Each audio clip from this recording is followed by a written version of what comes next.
नमस्कार। कल हमने जाति प्रथा के प्रकार और दुष्प्रकार इनके बारे में चर्चा करी थी और अब हम बात करेंगे भारत में जाति प्रथा के में होने वाले समकालीन परिवर्तनों की, यानी कि contemporary changes in caste system. जो प्रकार भारत में जाति प्रथा देखने को मिलती है, उसमें अब क्रांतिकारी परिवर्तन हुए हैं और भविष्य में भी होने की आशा है। इन के फलस्वरूप विभिन्न जातियों की स्थिति और कार्यों में गंभीर परिवर्तन होते जा रहे हैं और दूसरी ओर जाति प्रथा से संबंधित प्रायः सभी प्रतिबंध प्रतिदिन निर्बल होते जा रहे हैं। वर्तमान समय में जाति प्रथा के संरचनात्मक या स्ट्रक्चरल और कल्चरल और सांस्कृतिक पहलू हैं, दोनों में एकाधिक परिवर्तन देखने को मिलते हैं। ये परिवर्तन और जाति प्रथा की समकालीन अवस्था की हम अब विवेचना करेंगे। अब जाति प्रथा में जो संरचनात्मक परिवर्तन है या जो स्ट्रक्चरल चेंजेस हैं वो क्या हैं, वो हम देखते हैं। जाति प्रथा की विशेषताओं की विवेचना करते हुए हम बता चुके हैं कि संरचना के दृष्टिकोण से जाति प्रथा सामाजिक संस्तरण और खंड विभाजन की एक व्यवस्था है, जिसमें सदस्यता परंपरागत रूप से जन्म पर आधारित होती है और प्रत्येक जाति के सदस्य अपनी ही जाति और उपजाति में विवाह करते हैं। अर्थात संरचनात्मक पहलू में सामाजिक संस्तरण स्ट्रैटिफिकेशन, समाज का खंडात्मक विभाजन, अंतर्विवाह और जन्म का अधिक महत्व प्रमुख तत्व हैं।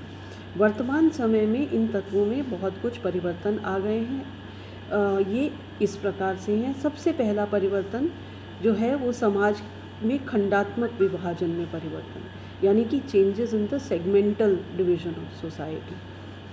जैसा हम पहले भी बता चुके हैं, डॉक्टर घुरिये के अनुसार भारतीय जाति प्रथा ने हिंदू समाज को विभिन्न खंडों में विभाजित कर दिया है और संपूर्ण सामाजिक व्यवस्था में इनमें से प्रत्येक खंड के सदस्यों की स्थिति, पद, स्थान और कार्य भी सुनिश्चित है। इस खंड विभाजन का तात्पर्य स्पष्ट करते हुए डॉक्टर घुरिये ने लिखा है कि जाति प्रथा के अंतर्गत समग्र समुदाय के प्रति नहीं बल्कि अपनी ही जाति के प्रति जाति के सदस्य अधिक निष्ठावान होते हैं और अपनी ही जाति के सदस्यों के प्रति उनकी सामुदायिक भावना अधिक प्रबल होती है। लेकिन आधुनिक समय में विभिन्न परिस्थितियों के दबाव और प्रभाव से ये व्यवस्था काफ़ी परिवर्तित हुई है।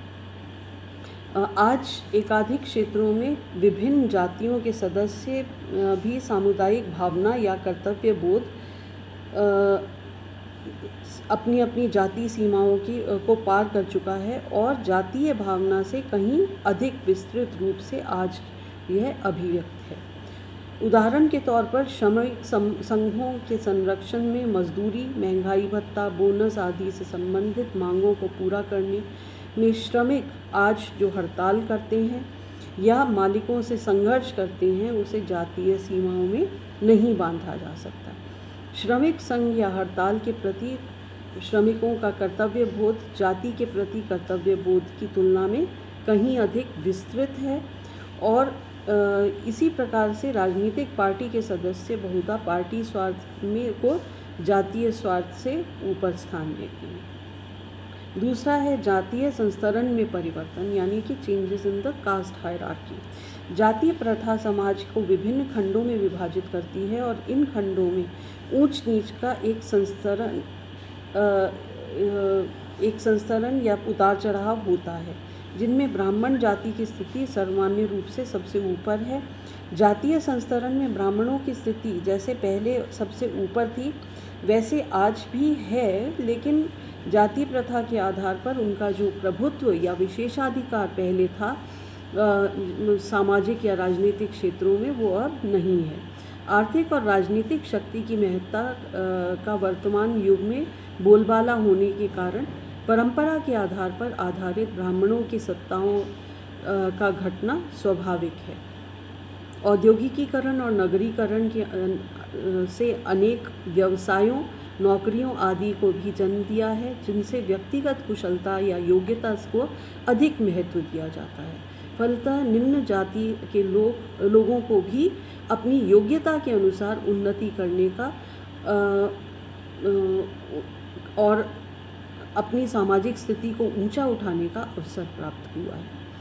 इससे जन्म के आधार पर आधारित ब्राह्मणों की परंपरागत प्रभुता को काफ़ी धक्का पहुंचा है। आज धन का भी महत्व अधिक है। इस कारण एक धनी व्यक्ति को, चाहे वह किसी भी जाति का हो,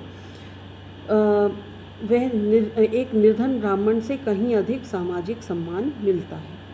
इसके अतिरिक्त ब्राह्मणों का कुछ महत्व उनका धार्मिक क्रियाओं के साथ संपर्क होने के कारण भी था, पर नगरों में सब धार्मिक क्रियाओं, पूजा पाठ आदि से ब्राह्मणों का महत्व बहुत कम हो गया है।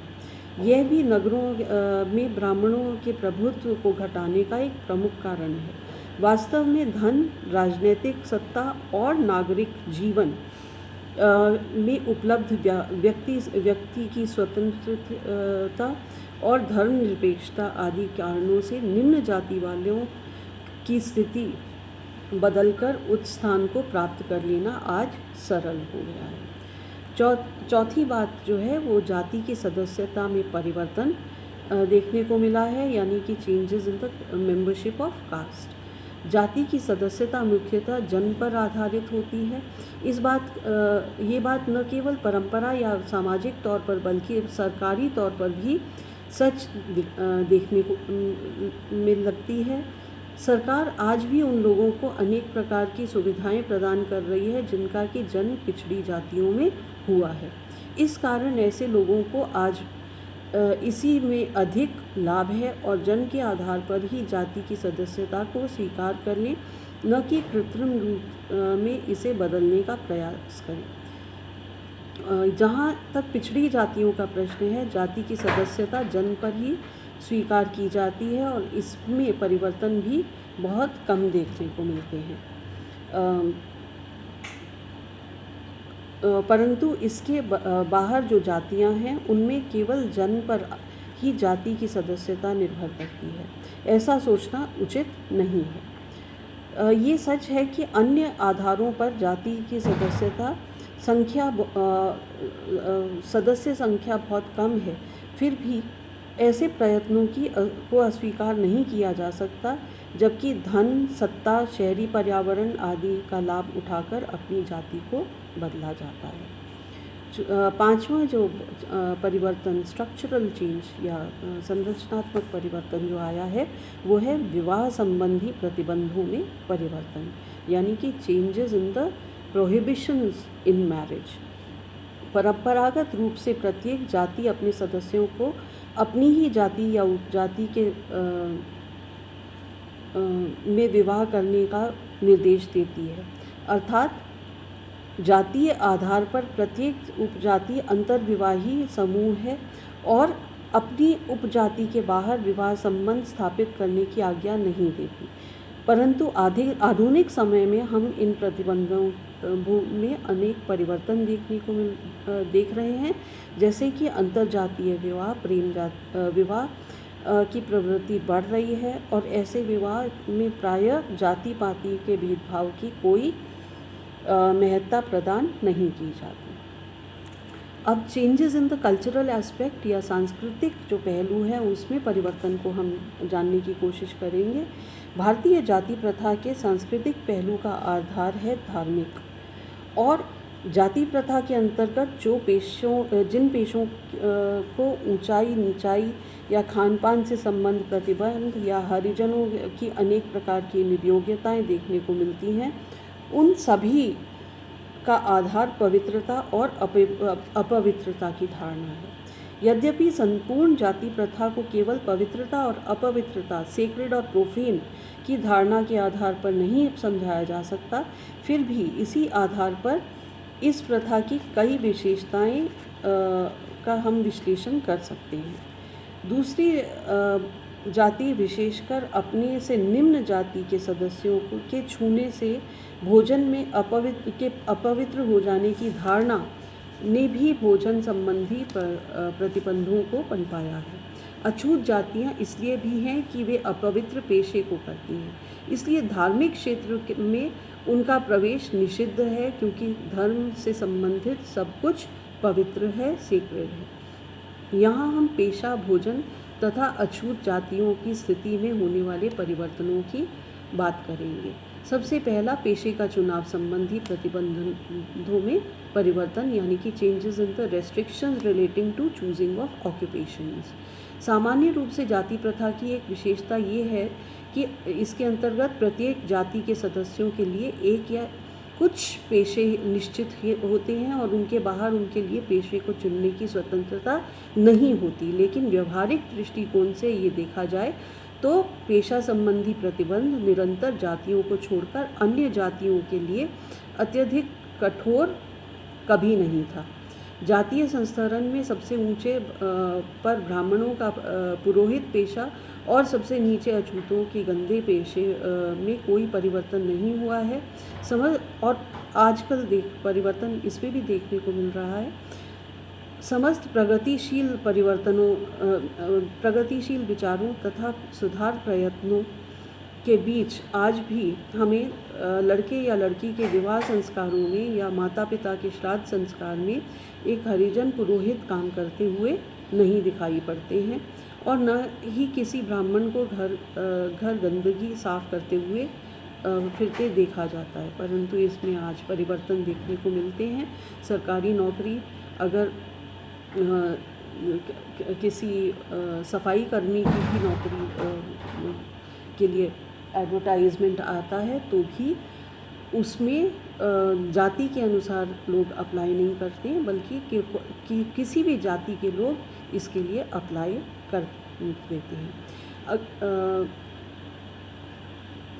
दूसरा जो बात है वो है पेशों में ऊंच नीच की धारणा में परिवर्तन, यानी कि changes in the concept of superiority and inferiority of occupations. परंपरागत दृष्टिकोण से जाति प्रथा द्वारा निर्धारित कुछ पेशे ऊंचे स्तर के हैं और कुछ नीचे स्तर के। इनका प्रमुख आधार धार्मिक दृष्टिकोण या पवित्रता और अपवित्रता की धारणा है। लेकिन आधुनिक समय में पेशों की ऊंचाई नीचाई नापने के लिए धार्मिक आधारों की अपेक्षा धन, सत्ता और धर्मनिरपेक्ष या सेक्युलर पैमानों को स्वीकार किया जा रहा है। इन पैमानों को विशेषकर आधुनिक समय में नए देशों पर अधिक लागू किया जा रहा है और फिर उनकी तुलना परंपरागत पेशों के साथ की जाती है। इसके फलस्वरूप परंपरागत पेशों का स्थान बहुधा नीचे उतर आया है। जिन पेशों में धन, सत्ता आदि की प्राप्ति अधिक होती है, आज उन्हीं पेशों को उत्तम माना जाता है, क्योंकि इन्हीं के आधार पर ही आज व्यक्ति की सामाजिक स्थिति, सोशल स्टेटस और प्रतिष्ठा भी निर्धारित होती है। इसलिए आज पुरोहित का पेशा एक अफसर के पेशे से नीचे दर्जे में देखने को मिलता है। वही ब्राह्मण यदि पुरोहिती का पेशा छोड़कर व्यापार में लग जाता है और खूब धन कमा लेता है तो उसकी सामाजिक प्रतिष्ठा अपने आप ही ऊपर उठ जाती है। इसी प्रकार निम्न पेशे का व्यक्ति अगर जूता बनाने का एक बड़ा कारखाना खोल लेता है और उद्योग धंधे के रूप में उसे तो बुरा नहीं माना जाता। इसलिए स्पष्ट है कि औद्योगिकीकरण के फलस्वरूप जो नई परिस्थितियां और नए सामाजिक मूल्य पनपे हैं, उनमें पेशों की ऊंचाई और नीचाई के नए पैमाने भी विकसित हो रहे हैं, जिससे कि परंपरात्मक आधारों में परिवर्तन हो गए। फिर तीसरी बात है भोजन संबंधी प्रतिबंधों में परिवर्तन, यानी कि changes in the restrictions on relating to food and drink.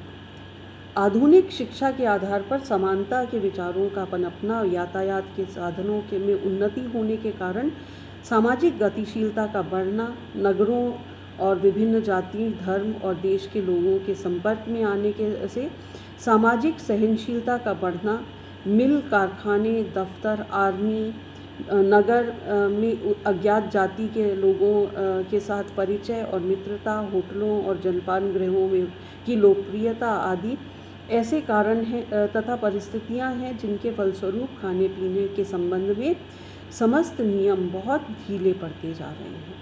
इसका कारण है शहरों में आर्थिक, सामाजिक, सांस्कृतिक और राजनीतिक उद्देश्यों को लेकर जो संगठन बनते हैं उनमें सभी जाति के सदस्य होते हैं और उन सामान्य उद्देश्यों के आधार पर उनमें जो घनिष्ठ संबंध या कम से कम जो सामाजिक निकटता पनपती है वह फिर खाने पीने के संबंध में कट्टरपंथी नहीं होती।